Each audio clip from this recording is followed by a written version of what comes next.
En avant, Match. numéro 46 et peut-être le dernier. On Peut-être, n'espère peut-être. pas que ce sera le dernier en avant-match de la saison, les amis. En tout cas, c'est le dernier de la saison régulière. Et vous remarquez qu'on retrouve notre décorum plutôt habituel avec des ballons, avec une vieille bouteille de champagne de la finale de la Ligue des Champions 2000. Signé Euh, par Zinedine Zidane. Bah, même pas, si seulement. Et puis le fameux siège de gamer de Gaëtan Pinel qui passe ses nuits dessus. Pau Guingamp qui arrive, dernière journée. Suspense incroyable avec des Guingampais qui ont leur destin entre leurs mains. On va y Ouais. venir dans quelques instants. On vous présente déjà le sommaire de cette émission, multitude. Qu'est-ce que ça veut dire, multitude? Eh bien, ça veut dire, ça dénote quatre Guingampais qui se démarquent au classement des buteurs, puisqu'en avant compte quatre joueurs à 8 buts minimum. On a pioché dans les archives. C'est pas arrivé si souvent que ça d'avoir quatre joueurs à 8 buts ou plus dans une saison de championnat. En jeu, évidemment, vous saurez tout sur les conditions. Vous pourrez noter ça sur un petit papier, sortir vos calculettes même si vous voulez pendant le pot Guingamp demain à 17h. Rubrique vintage parce qu'en fait, on va revenir sur les dernières journées à suspense.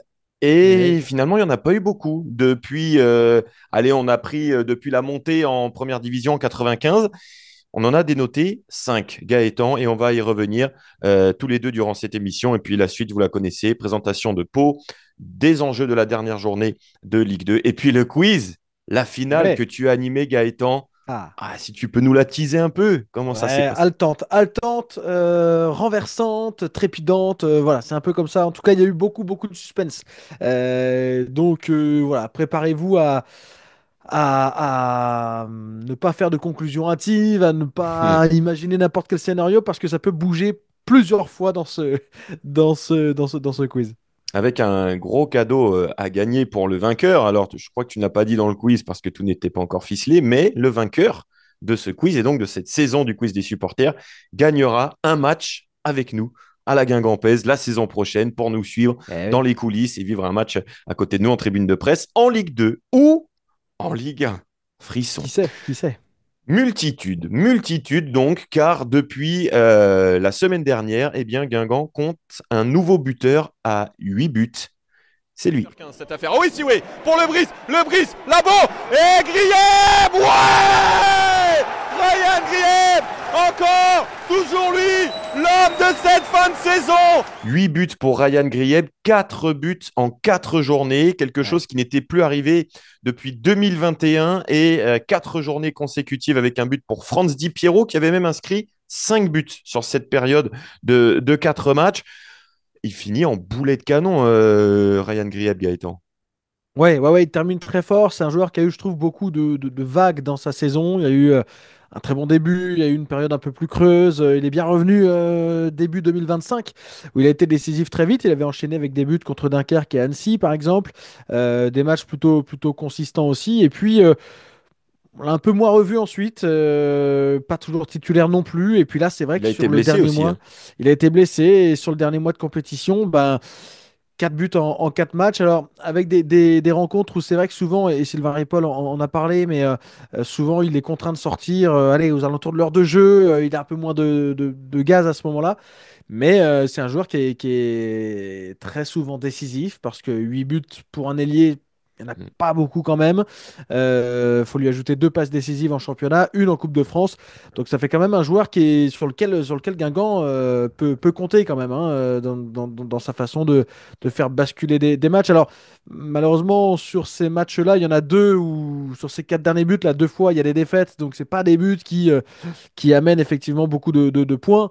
Mais il n'empêche que tenir le rythme comme ça, voilà, ça arrive pas souvent. La preuve, si c'était pas arrivé depuis Pierrot il y a 3 ans, 4 4 ans, ans, 4 ans, un peu moins de 4 ans, ouais. ouais, et bah, c'est que c'est pas si évident que ça. Oui, Ryan Grieb, 8 buts cette saison en Ligue 2, dont 7 en 2025. Le seul qu'il avait marqué en 2024, c'était un but ultra important puisque c'était celui contre Ajaccio à la 92e minute. Nous avons donc Grieb à 8 buts, Labo à 8 en Ligue 2, hein. Ouais. Emia à 9 et Siwe à 11.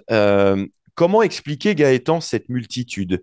Alors, on parlait parfois de joueurs qui étaient meilleurs quand ils étaient remplaçants que quand ils étaient titulaires. L'exemple, c'est Louvambo, bon, qui est resté bloqué à 4 depuis un petit moment.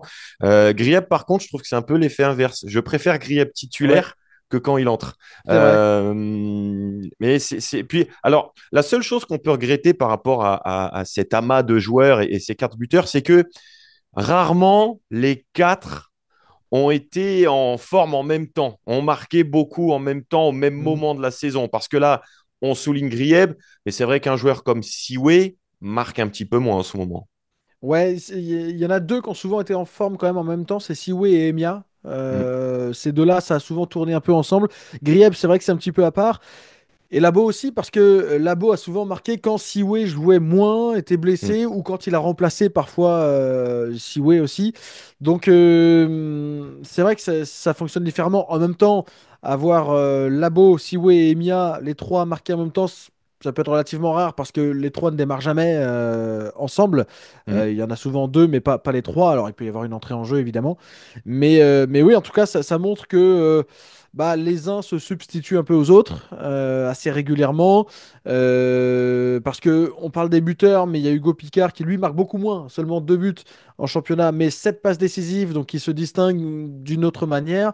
Ça veut dire que tout le front de l'attaque est concerné, que les deux côtés ouais, sont impactants, influents, que le rôle d'Emia là en soutien de Siwe, bah, il a aussi un vrai, ou de Labo parfois d'ailleurs, a aussi un vrai impact, hein, parce que c'est clairement un joueur qui mobilise l'attention de tous par son côté technique, par sa capacité, c'est vrai, à marquer beaucoup de buts en dehors de la surface de réparation, par sa justesse, par ce qu'il peut proposer entre les lignes, et puis bah voilà, ça fait que cette équipe-là est assez complète. C'est des styles, enfin cette équipe-là, en tout cas ce secteur offensif, est tous dans des styles assez différents. Mm. Parce que Emiya, bon, on en a parlé, on le connaît. Siwe, c'est plutôt un joueur qui est quand même, qui est quand même très disponible pour les autres, qui va faire beaucoup de courses et qui va quand même se retrouver dans la position vraiment du finisseur, du buteur. Labo, c'est un profil plutôt travailleur, mais lui, dans des espaces peut-être un peu plus réduits, quoique Mm. il a tendance à décrocher quand même aussi sur les côtés pas mal. Et puis après, les joueurs de côté pour Grieb, par exemple, bon là, c'est encore un autre profil, quoi. Ouais, souvent servi en retrait d'ailleurs, Ryan Grieb sur ses buts. On Ouais. prend notamment en exemple celui contre l'équipe de Lorient. Alors, est-ce fréquent d'avoir 4 joueurs à 8 buts ou plus? C'est une question qui nous a taraudé toute la Ouais. semaine, Gaëtan. Vous connaissez un peu nos esprits farfelus de journalistes slash statisticiens. Il y a une saison, il n'y a pas longtemps, où on n'était pas loin de ça, puisque il n'y a pas si longtemps que ça, on avait 4 joueurs à 7 buts ou plus. Est-ce que tu Ouais. t'en souviens? Bah, je dirais peut-être 2022-2023. Mais rien ne lui échappe, rien ne lui échappe. Ouais. Courtet, 10 buts, Livolan, 9 9. et doublé Guillaume. Eloisani Guillaume à 7. Ouais. On avait en tête une saison où Guingamp avait beaucoup marqué, l'attaque mitraillette, comme le disait Christophe Pélissier, l'entraîneur de l'USNAC. C'était la saison de National 2010-2011. Et bien là, nous avions 3 joueurs au-dessus, non seulement Ah. des 8 buts, mais à 13 buts ou plus. Ogunbiyi, 13, Scarpelli, 15, Gires, 21. Mais derrière, Soli était resté bloqué à 7, Dounyama à 6 et El Jadeyaoui à 5. Saison, on pouvait penser aussi à la saison de la montée hein, en 2013, mais là, Yatabaré avait accaparé tout avec Ouais. ses 23 buts, donc le reste était très loin. On remonte encore plus loin dans le temps. 2002-2003, Guingamp avait 3 joueurs à 10 buts ou plus, Carnot et Malouda à 10, Drogba à 17, et ensuite, le quatrième, Christophe Leroux, était à 6. En fait, au XXIe siècle, c'est la première fois que Guingamp compte 4 joueurs en championnat à Ouais. 8 buts ou plus, parce que la dernière fois qu'il y a eu autant de buteurs à ce niveau-là, 99-2000, la deuxième montée de Guingamp en première division. D'ailleurs, on fête les 25 ans de Ouais. cette montée cette saison. 99-2000, Fiorez, 12 buts, Samuel Michel, 11, Tasfaoud Van Ankeren, 9. Donc, il y a un petit défi peut-être pour nos copains Ouais. Emia, Grieb et Labo notamment pour dépasser ce total-là. On pouvait penser aux grosses saisons de National et de D2 avec Guy Varche, Rouxel et compagnie. Mais là, on avait surtout deux, voire trois buteurs dans cette époque-là. 94-95, saison de la montée en D1, Guy Varche 23, Rouxel 11, Carnot 9. Ensuite, c'était assez bas. 94, l'année d'avant en national, Guy Varche 28, Rouxel 21, Carnot 7 et Vinuesa 5. Et on a retrouvé, mais alors là, on a raclé encore plus loin, 85-86 en D2, Zarmac 26, Hervé Guégan 15, Daniel Lubin et Michel Rio 9. Donc comprenez qu'il y a eu qu'il y a eu trois fois, pardon, quatre joueurs à 8 buts ou plus, 2024-2025 pour l'interrogation, 99-2000 montée, 85-86 barrage à Alès. Ouais. Ouais. C'est bon signe, C'est généralement. bon signe, peut-être, effectivement. Eh Effectivement, ben voilà, ouais, c'est des stats qui parlent. Oui, après, on verra s'il y a un écho à ça. Mais ouais, en tout cas, ça montre une équipe qui se crée aussi quand même beaucoup de situations, qui marque beaucoup, hein. mmh, Guingamp qui a dépassé les 50 buts cette saison en Ligue 2. Donc, c'est vrai qu'il y a des saisons comme quand il y a eu Guy Varche ou quand il y a eu Yatabaré à 23 buts chacun. Évidemment, quand il y a un buteur qui prend un peu toute la lumière, c'est différent. Mais voilà, il y a des saisons comme ça. D'ailleurs, dans les équipes qui montent, il y a des clubs des fois qui ont un buteur comme ça, mais c'est pas forcément le cas de tous, hein. Si on remonte il y a 10-15 ans, on disait souvent qu'il fallait effectivement un buteur mmh. pour faire une grosse saison.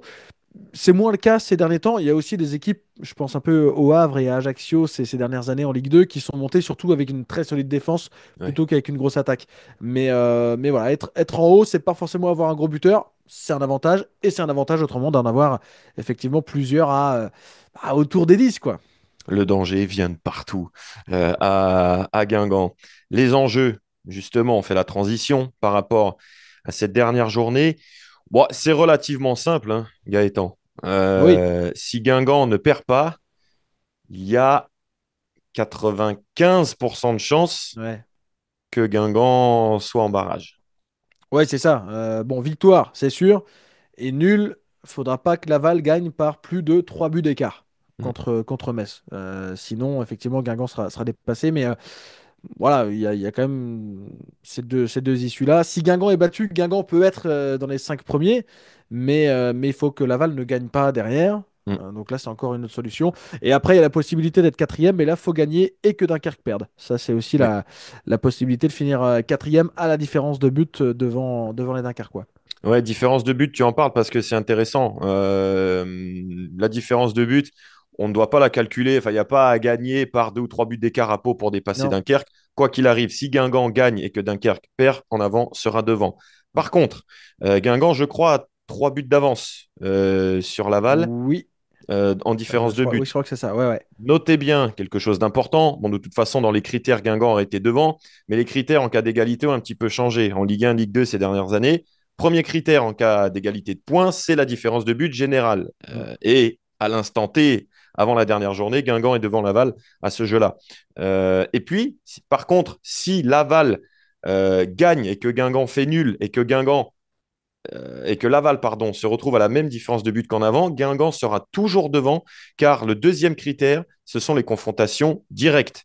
Et on ne va pas vous mentir, Guingamp a gagné deux fois contre Laval, Voilà. 1-0 à l'aller et 2-0 au retour. Donc, quoi qu'il arrive, ce critère-là sera bon. Il me semble même que le troisième critère, c'est la meilleure attaque. Et Guingamp est là, à moins que Laval marque 20 buts. Je ne sais plus combien il y a Ouais, d'écart ouais, entre ouais. les deux. Mais voilà, la donne est Non, assez Guingamp a simple. marqué 54 buts et Laval 42. Il y a Ouais, 12 donc buts. il y a un peu de marge de ce Ouais, point de vue-là aussi. Donc c'est voilà, il ça. faut. Mais moi, j'ai un peu peur. Enfin, peur. J'ai l'impression que Metz va. T'as l'impression que Metz est un peu en train de se liquéfier.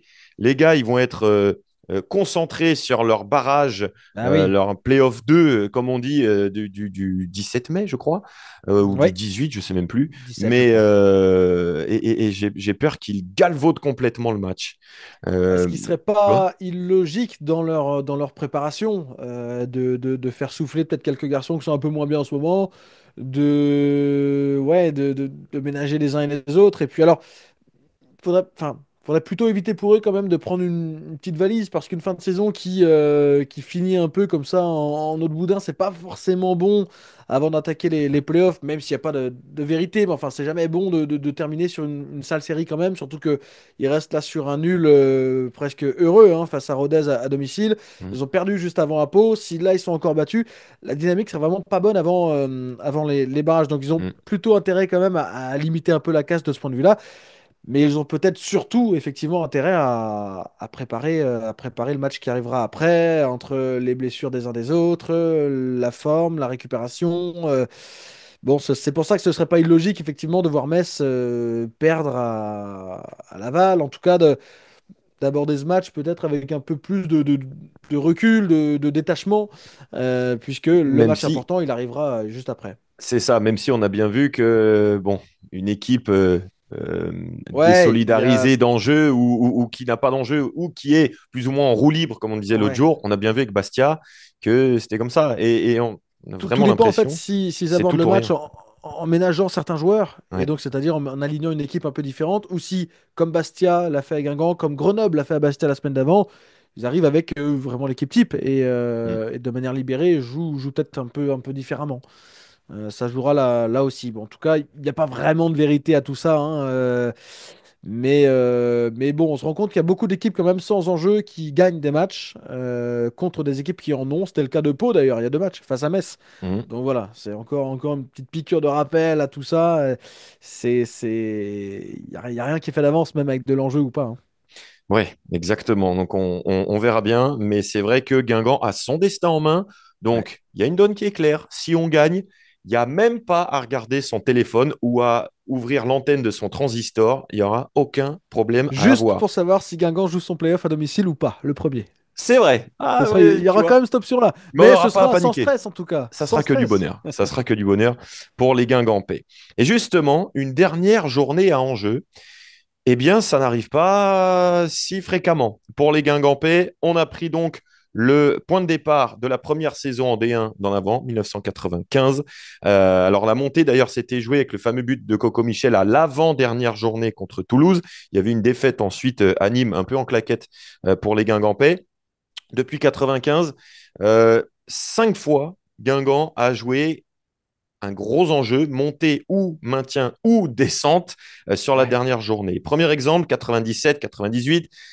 Pour les supporters de l'époque, c'est un souvenir qui fait évidemment mal à la tête parce qu'on se souvient que c'était un duel breton pour le maintien en D1, Guingamp ou Rennes. À 3 journées de la fin, Guingamp gagne à Rennes et fait un pas énorme vers le maintien, sauf que la semaine d'après, c'est Rennes qui récupère l'avantage parce qu'en avant perd contre Le Havre du Cyril Pouget qui nous avait piégé à Roudourou sur un but affreux encaissé en fin de match.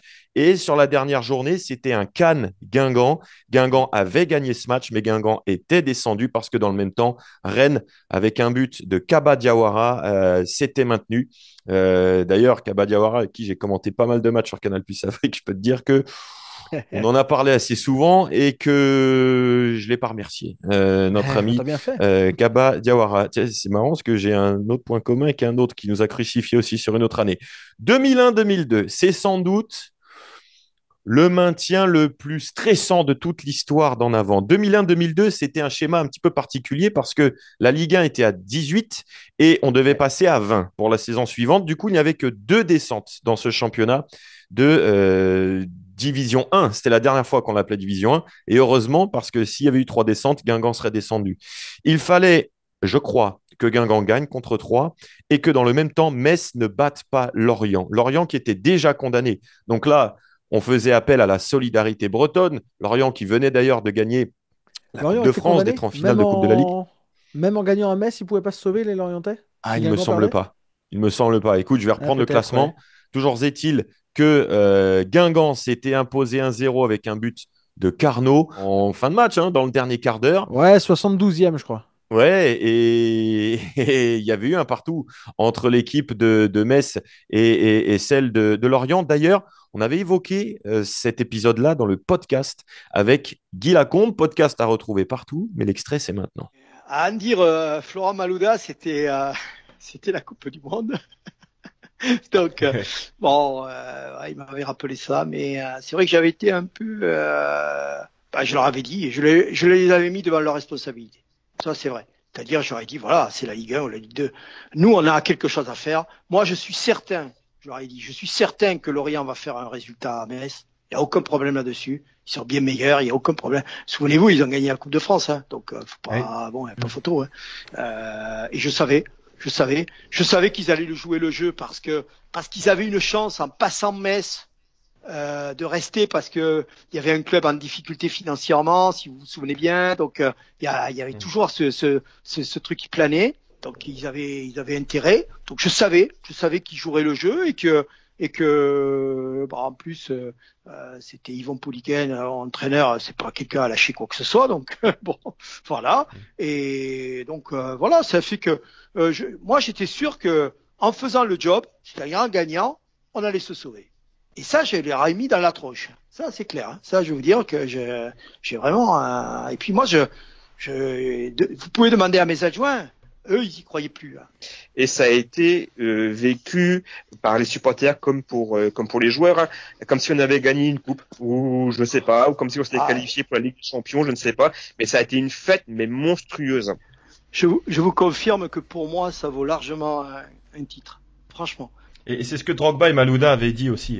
Ça vaut largement un titre. Ça a été merveilleux, merveilleux. C'était peut-être une soirée de communion entre les joueurs et le public que j'ai rarement vu dans un stade. Le temps de cet extrait, nous avons vérifié les conditions de l'époque. C'est vrai que nous, on n'était pas totalement nés journalistiquement et sportivement parlant. Hein. Cette époque, Gaëtan, toi, tu avais quoi, 5-6 ans, moi 10, 7 11, ans. 7 ans, ouais. Donc bon, voilà. Lorient pouvait se sauver s'il gagnait à Metz et que Guingamp ne battait pas 3. Sauf que, évidemment, Guingamp avait battu les Stacks et là, tous les rêves lorientais s'étaient évanouis. Malheureusement, après une superbe saison 2002-2003, arrive 2003-2004 et cette fameuse fin de saison où Guingamp est relégué à Marseille, doublé de Steve Marley, ex-consultant Canal.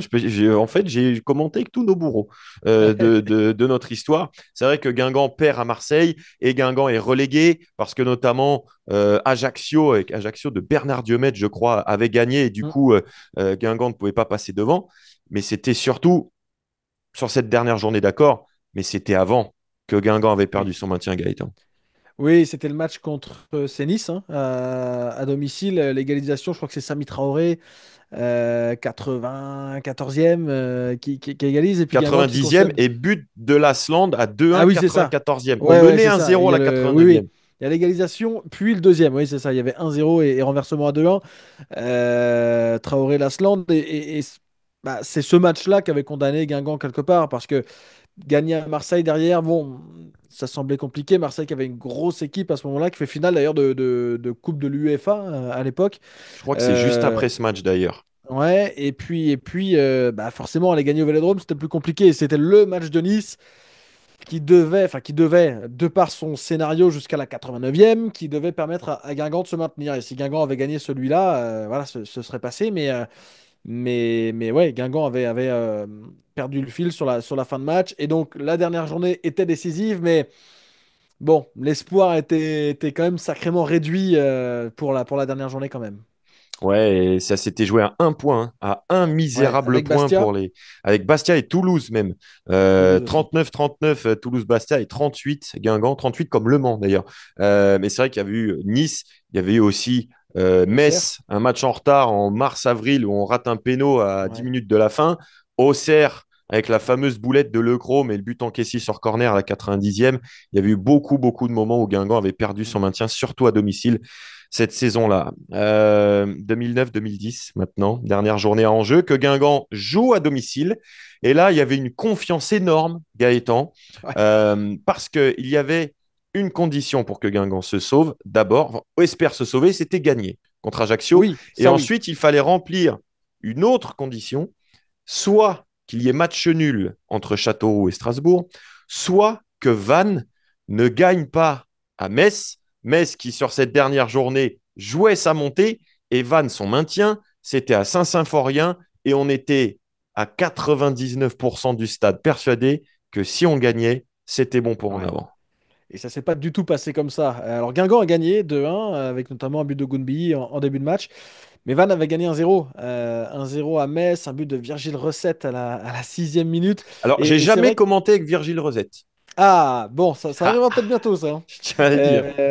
Et comment c'est... Ouais, Guingamp en étant 18e avant le match, ouais, se disait presque qu'il avait plus de chances de se maintenir que Vannes, parce que Vannes à l'extérieur, à Metz, qui avait en plus une belle équipe à l'époque. Jérémy Pied était dans cette équipe de Sylvain mémoire, Wiltord. Sylvain Wiltord, Julien Cardy, enfin c'était une équipe sympa, ouais, qui jouait à sa montée en plus. Donc tu te dis, bon, Metz à la maison, ils sont costauds cette année, ça va passer. Bon, ça passe pas. Et c'est vrai que l'autre possibilité, c'était un nul entre Châteauroux et Strasbourg, mais qui là était sans doute peut-être plus difficile à imaginer, quoique il y avait eu un nul entre Metz et Lorient en 2002, alors que les deux jouaient leur maintien. Mais là aussi, les deux jouaient leur maintien, et tu te dis, bon, ça va peut-être basculer quand même pour l'un ou pour l'autre. Et effectivement, Châteauroux avait gagné 2-1, malgré tous les efforts de Milovan Sikimic pour tenter d'égaliser en fin de match pour Strasbourg. Extrait justement du podcast avec Milovan Sikimic, qui était le seul Strasbourgeois à essayer de marquer en fin de match à Châteauroux. Le dernier match, je pense que Guingamp joue contre Ajaccio à domicile. Oui. Et Guingamp, même s'ils gagnent, ils sont pas sûrs de se maintenir. C'est ça. Nous, Strasbourg, si on gagne à Châteauroux, on se maintient. Et si Châteauroux gagne, c'est Châteauroux qui se maintient. Et s'il y a un match nul entre les deux, c'est Guingamp qui se maintient. Je te jure. On mène 1-0. On prend un but, on prend un deuxième. Et je me souviens, les 5 dernières minutes, je monte en attaque. J'ai 2 occasions. Une de la tête et j'ai failli marquer. Et il y a un joueur de Châteauroux qui me demande, mais qu'est-ce qui t'arrive? Pourquoi tu pousses comme ça? De toute façon, match nul, ça nous parle pas, quoi. Laisse-nous gagner et tout. Je te jure, je lui dis, mais je vais maintenir Guingamp. Je te promets, je vais pas jurer maintenant, mais la seule chose en tête, c'était, je vais marquer un but, je vais sauver Guingamp. Et j'ai pas parvenu, mais c'était la vérité. Je te jure, je voulais maintenir Guingamp parce que on n'arrivait pas à gagner pour maintenir Strasbourg. Et dans les dernières minutes, je voulais tout faire pour que Guingamp se sauve, mais malheureusement, ça s'est pas passé. Sacré Milo, qui avait prouvé une nouvelle fois son amour pour en avant à cette époque-là. Podcast aussi à retrouver sur Apple, Spotify. Vous tapez Milovan Sikimic, boum, vous vous régalez. Celui-là, comme Guy Lacombe d'ailleurs, on l'avait effectué pendant le confinement en 2020. Et moi, je te le racontais il n'y a pas longtemps, mais je me souviens d'une image de cette soirée de 2009. Alors, 2 images de Ouais. cette soirée de mai 2010. Je crois que c'était le 14 mai 2010. Ouais, c'était 1 an et 5 jours après la victoire en Coupe de France. Super anniversaire. Ouais.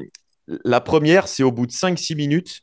Moi, cette époque-là, c'était EAGTV, je filmais derrière le but et je devais faire le premier quart d'heure en filmant derrière le but. D'ailleurs, j'avais eu un super plan du but de Gounbi, mais 4-5 minutes avant, j'étais en train de filmer le banc de touche avec Zvinka, Blaik, Thomas.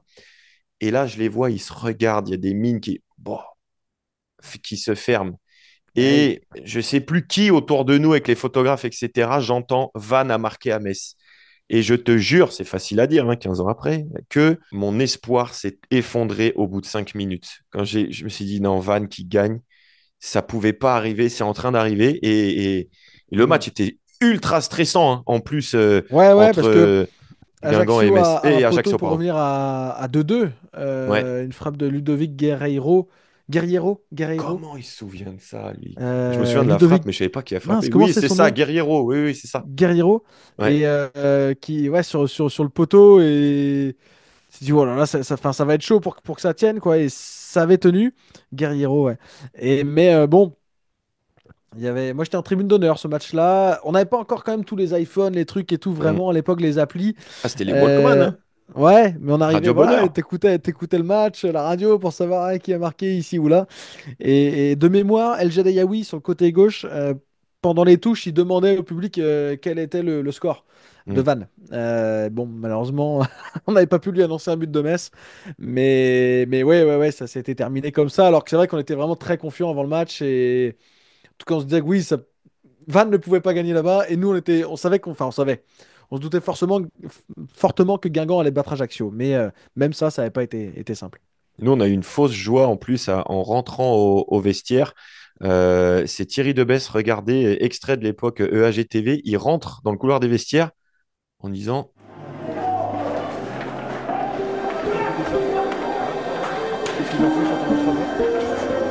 Il y a 2-1 pour Châteauroux.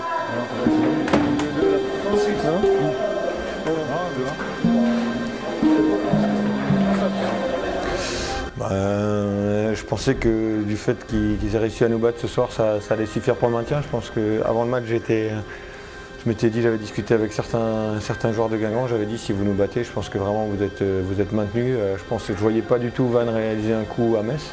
Ouais, je suis vraiment déçu parce que bien sûr que ça fait pas plaisir de perdre, mais bon ce soir ça m'aurait fait plaisir de perdre et que Guingamp se maintienne parce que c'est quand même un club qui me tient à cœur. Il y a beaucoup de gens que j'apprécie beaucoup ici. il y a 2-2 Châteauroux-Strasbourg. Et nous, on n'avait jamais eu cette info-là. Je ne sais pas Ouais. d'où elle venait. Et malheureusement, l'ancien gardien de Guingamp n'a pas eu raison sur ce coup-là. Il n'y a jamais eu 2-2 entre Châteauroux et Strasbourg. Ça s'était Ah arrêté à là. 2-1. Et la deuxième image, c'était les tomates hein, Ouais. lancées sur la porte de la zone mixte Ouais. aujourd'hui. T'imagines si ça arrive un jour, on va être canardé de tomates par le cop rouge. C'est ça. Sur la porte alors, c'était pas la zone mixte à l'époque, mais l'entrée principale de Rodoro. Et les joueurs avaient mis énormément de temps à être exfiltrés du stade. Je me souviens que Gauquelin avait dû partir 2 ou 3 heures après le coup de sifflet final. On oublie ça, c'était un mal pour un bien. Et 2010-2011, dernière journée, Gaëtan, Rouen, Guingamp. Ah Et là, oui. la donne était aussi simple Oui. alors presque aussi simple que le Pau Guingamp. Oui, bah là, il suffisait de gagner. Tout simplement, si Guingamp gagnait à Rouen, le nul, est-ce que le nul Le suffisait, nul je crois? passait. Le Ouais, le nul nul passait. passait. Voilà, si Guingamp ne perdait pas, du coup, à Rouen, Guingamp montait. Bon, chez une équipe de Rouen qui avait plus rien à jouer. C'était un championnat particulier parce que 21 clubs dans ce championnat national à l'époque, donc 42 journées avec un exempt à chaque journée. Et qui ne jouait pas sur la dernière journée de championnat? Le Racing Club de Strasbourg, qui était troisième. Et donc Guingamp quatrième, avec un nul ou une victoire, basculait sur le podium et remontait en Ligue 2, puisqu'à l'époque, les trois premiers montaient directement. Et Guingamp, effectivement, c'était plutôt faciliter le match hein, en marquant 2 buts Très vite. très vite. Il y avait eu 2 buts d'El Jadayaoui et un but de Scarpelli. Entre-temps, ils étaient revenus à 2-1, les Rouennais, mais voilà, le troisième but ensuite. Et finalement, Guingamp n'avait jamais tremblé parce que Guingamp avait été devant quasiment tout au long du match. Mmh. Très vite, le 1-0, le 2-0, 2-1, oui, mais tu pouvais en prendre un et que tu étais encore en Ligue 2. Et puis finalement, le troisième. Donc, celui-là, match à enjeu, c'est vrai, et enjeu fort en plus, parce qu'une deuxième saison en national pour Guingamp, ça aurait sans doute pas été la même chose pour la vie du club, tout simplement, côté budgétaire, hein, etc., le centre de formation, tout ça, Mmh. c'était des questions qui auraient pu être un peu remises, enfin des sujets qui auraient pu être un peu remis en question. Là, la montée, elle remettait le club dans une sorte de confort, ou en tout cas de situation plus apaisée, et d'où la victoire très importante sur la dernière journée à Rouen en 2011. Ouais. Qui a découlé 2 ans après sur la montée en Ligue 1. Ouais, Oui, c'est ça, sur la montée en Ligue 1, c'est ça. puis la deuxième Coupe de France, puis la Ligue Europa avec une dernière journée au PAOK où aussi il ne fallait pas perdre. Alors, Ouais, ce c'est n'était pas vrai. un championnat, c'était un groupe de 4 équipes, mais sur la dernière journée de poule, Guingamp ne devait pas perdre et ils ont gagné. Donc, c'était encore mieux. Prenez cet exemple, cher ami de Ripoll. Voilà pour cette partie un petit peu vintage. Ça fait toujours du bien, même s'il y a des moments pas très agréables. Est-ce qu'on parlera de Pau comme on parle de Virgile Rézet ou Cyril Pouget, j'en sais rien. Ouais. En tout cas, Thibaut Girey, c'est peut-être le dénominateur commun de certaines époques, puisqu'il sera sur le banc en tant qu'adjoint de Nicolas Huzaï de cette équipe paloise qui n'a plus rien à jouer, mais qui vit une fin de saison assez agréable, notamment à domicile pour le dernier match. Ouais, c'est ça, plutôt à domicile d'ailleurs qu'à l'extérieur. 12e, 42 points. Les Palois, ça fait un moment hein, qu'ils sont dans cette zone-là du classement. Bon, c'est une équipe qui prend pas mal de buts ces derniers temps. 4 la semaine dernière à Amiens, un contre Metz, un contre Ajaccio, 2 contre Clermont, 5 à Lorient. Bon, sur les 5 derniers matchs, ça en fait quelques-uns. Une seule victoire sur les 5 derniers matchs, c'était face à Metz. Donc, d'où la méfiance hein, qu'on rappelait un petit peu tout à l'heure aussi. Voilà, c'est une équipe qui a quand même un joueur hein, offensivement qui sort un peu du lot en ce moment, c'est Pathé Mboup qui est à 9 buts, 3 passes décisives. Bon, c'est une équipe qui a bonne équipe de Ligue 2, hein, mais qui sans faire de bruit, voilà, a obtenu son maintien tranquillement cette saison, qui était venu gagner à Roudourou au match aller avec un but de Boutaïb. À un moment de la saison, Euh, on se disait, c'est pas possible, on va repartir comme l'année ouais, dernière avec plein c'est de ça. 0-1. Et non, Parce que, et et non. non, et non, et non, parce qu'en fait, c'était dans la foulée déjà d'une défaite à Clermont, et c'était juste avant une défaite à Metz, hein, une série de Mm. 3 défaites pour en avant à ce moment-là. Voilà, c'est une équipe qui a fait sa saison assez tranquillement, un peu moins performante que l'année dernière, où vous avez été longtemps à la lutte pour le top 5, Mm. avant de dégringoler un petit peu, mais qui s'est sauvé tranquillement en tout cas. Voilà pour ce pot Guingamp, c'est toi qui y seras. Ouais. Demain, Gaëtan, c'est ce qu'on disait, hein, nous on prend pas de risque. Chez la Guingampaise, on met le commentateur le plus prolifique en termes de points pour le match de l'espoir à Pau. Quels sont les derniers enjeux de cette 34e journée de Ligue 2, en haut comme en bas, résumé par Com Baucher-Ogier. Samedi à 17h, le coup d'envoi de cette dernière journée de Ligue 2 sera donné. Dernier match oblige, ils seront tous joués en même temps, et à 90 minutes de la fin du championnat, il reste encore beaucoup d'enjeux, que ce soit pour le titre de champion, les playoffs de promotion et le maintien. Les Lorientais, leaders et d'ores et déjà assurés des vols en Ligue 1 la saison prochaine, chercheront à sécuriser leur titre de champion de Ligue 2 lors de la réception de Martigues au Moustoir.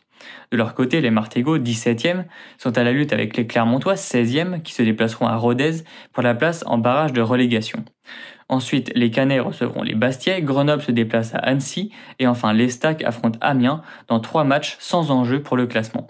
Le Paris FC, qui reçoit Ajaccio, espère tirer profit d'un éventuel faux pas des Lorientais pour devenir champion, eux qui sont également assurés de jouer en Ligue 1 la saison prochaine.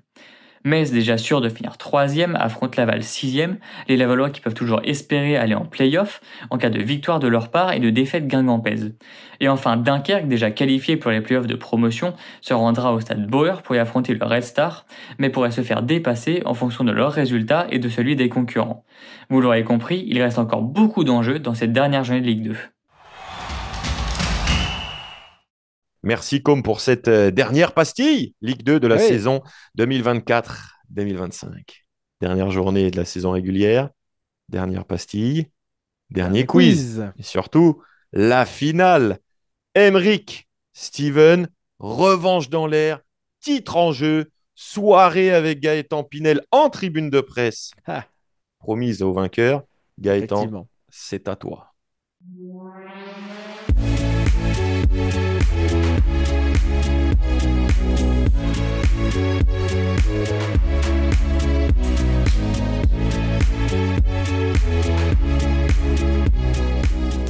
Dernière journée de championnat, dernier quiz de la saison. C'est la grande finale, oui, aujourd'hui, entre, et vous les avez reconnus, Emeric évidemment face à Steven dans ce Final Four à la Guingampaise. Et bien Steven face à Emeric pour la grande finale. Salut les gars.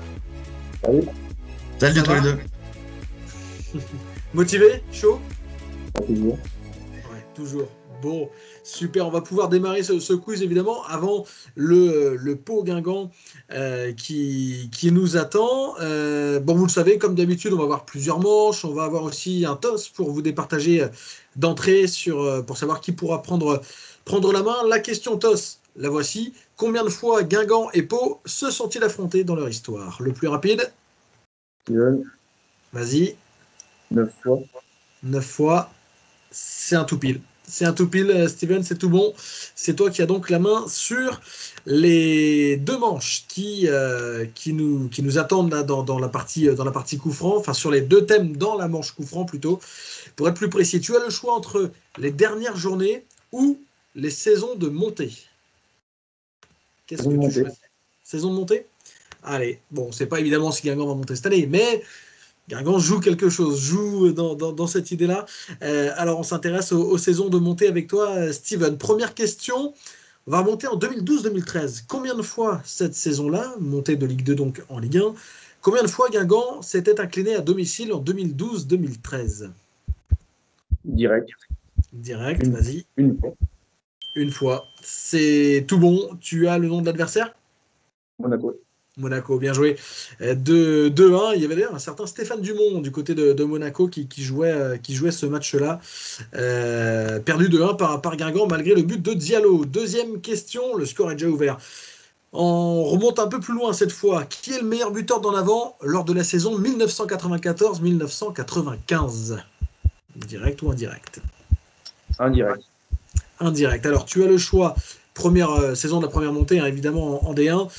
Tu as le choix entre Stéphane Guivarch, Lionel Rouxel et Stéphane Carnot. Guivarch. Bonne réponse. 23 buts. Stéphane Guivarch, c'était plus du double de tous les autres buteurs d'en avant cette saison-là. Stéphane Guivarch, meilleur buteur des Guingampais. Ça te fait 3 points. Et donc, la troisième question pour toi sur cette première manche. En 2010-2011, en national, quelle est la plus large victoire de Guingamp? Direct. Direct, vas-y. 6-0. Ouais, c'est tout bon. T'as l'adversaire aussi? Alfortville. Ouais, c'est ça. Alfortville, que Guingamp avait battu en 2-7, hein, parce que 6-0 à l'aller, 6-3 au retour, enfin le contraire plutôt, 6-3, 6-0 pour Guingamp cette saison-là. 5 points sur 6, c'est quasi parfait pour la première manche pour toi, Steven. Et donc, Aymeric, on va s'intéresser aux dernières journées. Je ne sais pas si ça t'inspire. On va voir. On va voir, on va voir ça sur le tas. Alors, les dernières journées, première question, à quand remonte la dernière victoire de Guingamp sur une dernière journée? À quelle saison? Direct ou Direct. indirect? Vas-y. 2022-2023. Ouais, c'est bon. C'est bon, effectivement. Tu te rappelles contre qui? Je crois que c'était à Niort. À Grenoble. À Grenoble. À Grenoble. Il y avait une Niort d'ailleurs en fin de saison. En fin de saison, c'était un petit peu plus tôt. Non, c'était le dernier match à Roudourou, celui-là, Niort de mémoire. Et déplacement ensuite à Grenoble, mais victoire, ça marche donc 2-0 pour Guingamp ce jour-là. On va faire un sacré bond en arrière. En 97-98, Guingamp est relégué en D2, hein, malgré une victoire à Cannes lors de l'ultime journée de championnat. Victoire 3-1, mais quel Guingampais inscrit un doublé sur ce match? Direct ou indirect? Indirect. Alors, tu as le choix entre Abdelhafid Tasfaout, Daniel Morera ou Lionel Rouxel.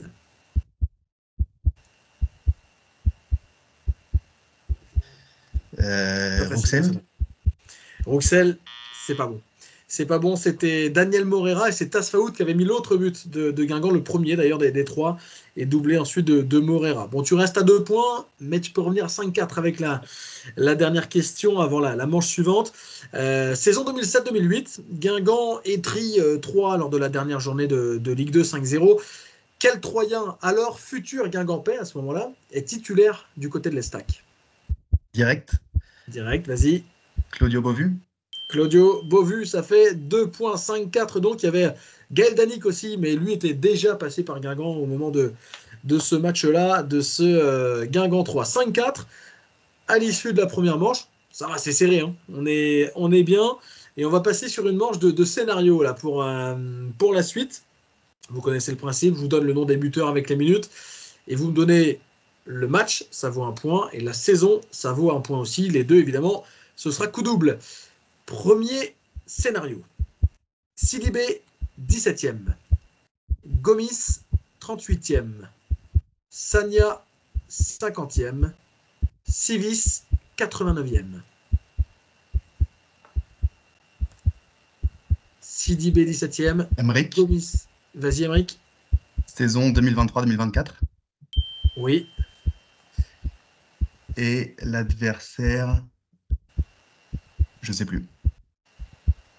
Est-ce que tu as une idée, toi, Steven? Pau.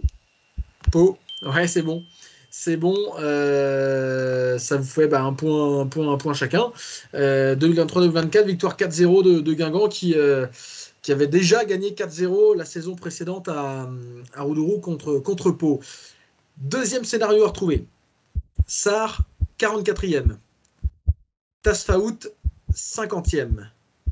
Huard, 81e. Malouda, 92e. Steven. Vas-y. Saint-Étienne Guingamp, 2000-2001. C'est tout bon. Ça fait 2 points, effectivement. Là, fallait aller le chercher. 2000-2001, avec ce but de Malouda là, dans les dernières minutes à Geoffroy Guichard. Troisième scénario maintenant. Yatabaré, 9e. Yatabaré, 10e. Steven. Aymeric. Steven, t'es le premier, plus rapide, vas-y. Guingamp Le Havre, 2012-2013. C'est bon. également. Ça te fait 2 points supplémentaires. Ça nous fait 10-5 sur cette, à l'issue de la deuxième manche. C'était chaud. Tu l'avais toi aussi, Émeric? J'avais la saison, mais je partais sur le Guingamp-Lens de oui, l'avant-dernière oui. journée, je crois. Qui était parti fort avec le quadruplé de Diatabare d'ailleurs sur ce match-là. 10-5 pour Steven à l'issue de la deuxième manche. Mais sur la troisième, tout peut bouger parce qu'on va partir sur une série d'indices qui vont vous permettre de retrouver un joueur. Il y en aura 3. 4 indices, mais 3 joueurs à retrouver à chaque fois. 4 points si vous trouvez dès le premier indice, 3 sur le deuxième, et ainsi de suite. On enlève un point à chaque fois qu'un indice est donné. Alors, le thème, il faut retrouver des joueurs qui ont été décisifs sur le dernier match d'une saison. Après, ça peut être un match important ou non, ça, on le verra. Mais des joueurs décisifs sur le dernier match d'une saison. C'est parti pour le premier joueur. On rappelle, dès que vous avez une idée, évidemment, vous criez votre prénom. Premier indice pour le premier joueur. J'ai joué 3 ans à Guingamp. J'ai aussi joué à Brest. J'ai eu Antoine Comboiré comme entraîneur, mais pas à Guingamp. J'ai inscrit un doublé à Rouen. Émeric. Émeric. Alarbi El Jadeyaoui. Alarbi El Jadeyaoui, bonne réponse. Ça te fait un point de plus. 3 ans à Guingamp, il arrivait du stade brestois. Il a eu Antoine Comboiré comme coach, mais à Lens sur la saison 2014-2015. Et puis un doublé à Rouen, évidemment, national, le soir de la montée en Ligue 2. Deuxième joueur à retrouver, premier indice. À Guingamp, j'ai connu la Ligue 1 et la Ligue 2. En 2004, j'ai participé aux Jeux Olympiques. J'ai toujours été considéré... Non. J'ai toujours été considéré comme un prodige. L'image de mes larmes à Marseille est restée célèbre. Émeric, t'es le premier. Lionel Bas. Non, c'est pas bon. Steven, t'avais une idée? Yaya, c'est pas bon non plus. Je peux retenter ou pas? Non. Pour le fun, si tu veux, vas-y. Pour le fun. Talaoui. Ouais, c'était ça. C'était Farid Talaoui qui a participé au JO, alors qu'a connu la Ligue 1 évidemment avec Guingamp au début des années 2000, puis la Ligue 2, les JO avec le Maroc, l'éternel prodige évidemment, et puis à Marseille, il marque sur le dernier match 2003-2004. Guingamp est battu, et puis il y avait une célèbre image, en tout cas dans la sphère guingampaise, où on le voit en larmes évidemment, me semble-t-il, dans les bras de Didier Drogba après le match et la descente en Ligue 2. Troisième joueur à retrouver, on en est pour l'instant à 10-6. Donc si tu veux recoller, Émeric, c'est sur le premier indice. Sinon, Steven, le grand vainqueur. Mais on la joue. Premier indice à retrouver, premier indice à numérer. Victor Zvinka m'a entraîné dans 2 clubs. Émeric. Vas-y. Ogunbi. Oh, c'est bon. C'est bon, il égalise. Oh, le coup de génie. Le coup de génie. ça fait 10 partout. 10 partout. T'as tenté sur un coup de poker ou... Non, je me souvenais que Zvinka l'avait eu à Nîmes, et puis il a marqué contre Ajaccio, je crois, la saison de la descente. Exactement. 2009-2010, il ouvre le score contre Ajaccio, but qui ne sert pas à grand-chose. Dans les autres indices, qui ne sert pas à grand-chose, disons que Guingamp descend quand même. Il y avait, j'ai joué 3 saisons en national, alors que je ne voulais pourtant pas y mettre les pieds. En fait, il avait annoncé à Gourvenec qu'il ne voulait pas jouer en national. Gourvenec avait raconté ça, Jocelyn Gourvenec, dans un EAGTV de Pierre à l'époque. Il devait partir à Dubaï, il était resté. J'ai gagné une Coupe de France, évidemment, en 2009. Et mon but contre Ajaccio n'a pas permis d'obtenir le maintien. Mouri Ola Ogunbiyi. 10 partout. Balle de match pour vous départager. 10-10. Et il va falloir retrouver donc un dernier joueur pour vous départager. Sous le même principe des 4 indices. Premier indice, j'ai joué 2 fois à Guingamp. J'ai connu 2 passages à Guingamp. J'ai aussi joué la Ligue des Champions. J'ai raté un tir au but en finale d'une Coupe de France. Et j'ai marqué un but importantissime pour le maintien. Émeric. 3. Émeric. Stéphane Carnot. Stéphane Carnot, c'est tout bon. Stéphane Carnot qui avait marqué ce but important évidemment contre 3 en 2002 puisqu'il permet le maintien. Penalty raté en 97 contre Nice au tir au but, enfin tir au but raté. Je pensais que là vous alliez tenter sur cet indice-là. Je veux la sécurité. Ouais, la sécurité. Et puis la Ligue des Champions, qu'il a joué évidemment pas avec Guingamp, mais qu'il a joué. Et puis ces deux passages à en avant. Bravo, grand bravo à tous les deux. Aymeric, c'est la grosse remontada, quoi. Ah ouais, j'y croyais plus. Bravo en tout cas à tous les deux. Vous aurez les cadeaux évidemment qui vont avec pour cette grande finale du quiz à la Guingampaise. Et nous, on se retrouve demain pour le Pau Guingamp, dernière journée de cette saison de Ligue 2. Ciao.